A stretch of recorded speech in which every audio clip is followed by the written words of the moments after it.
فَوَجَدَ عَبْدًا مِنْ إِبَادِنَا آتَيْنَاهُ رَحْمَةً مِنْ إِنْدِنَا وَعَلَّمْنَاهُ مِنْ لَدُنَّا عِلْمًا. Suratul-Kahfi, Surah 18-65. فَوَجَدَ, then they found, Abdan, a slave, min ibadina, from among our slaves.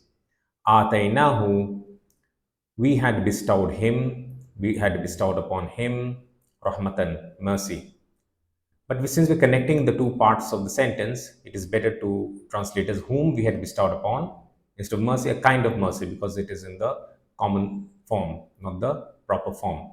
It's not al-Rahma or al-Rahma, but it is rahmatan, so a kind of mercy, indicating a special kind of mercy. That will become very clear as we proceed. Min indina, literally from near us. So that is, if it is from near us, that means it's a special kind of mercy, and that is what is hinted at by the term rahmatan. But we would translate obviously as a kind of mercy originating from ourselves. Instead of from near us, that doesn't sound proper English.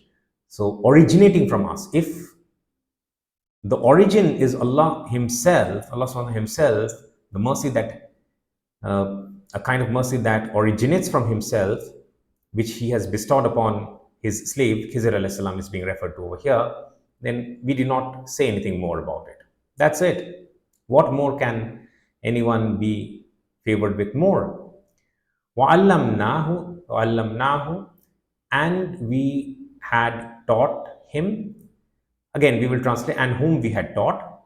Min ladunna, especially from ourselves. Ilman, knowledge. But since again it is the standard order is not maintained, and emphasis is naturally implied,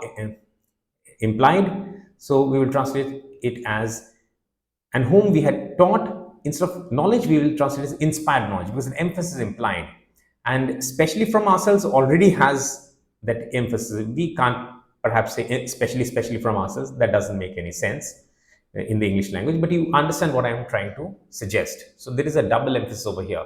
So how to best capture the double emphasis? I thought it's best to capture the double emphasis through this addition of the word inspired in front of knowledge.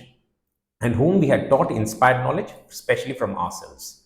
So the translation is not very difficult this time.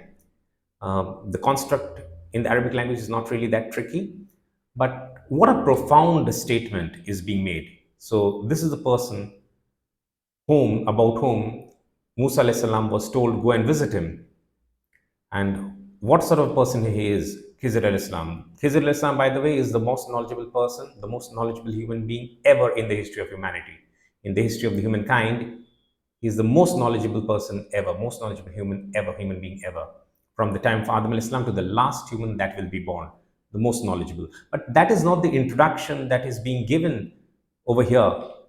What is mentioned is, he is a slave from among our slaves, highlighting that the highest level any human being can achieve is that of a slave to our Rabb, to our Lord, to our Master, Allah subhanahu wa ta'ala. That is the ultimate, that should be the ultimate goal of any human being. So that is it then, and there are other things that we can perhaps mention about Khizr al-Islam to substantiate some of the things that I've said in this short explanation, in this brief explanation. But I believe that if we proceed a little bit further, and as and when the opportunity so comes, that is the time, that is the opportune time when it is a better fit in terms of those additional bits and pieces of information and the insights. So we'll just read it one more time. For wajada, that's the dual, of course, but you know what I'm saying. We will not translate they both, sounds odd. For wajada abdan min indina atainahu rahmatan min indina وَعَلَّمْنَاهُ مِنْ لَدُنَّا إِلْمًا. Then they found a slave from among our slaves, whom we had bestowed upon a kind of mercy originating from ourselves, and whom we had taught inspired knowledge, especially from ourselves.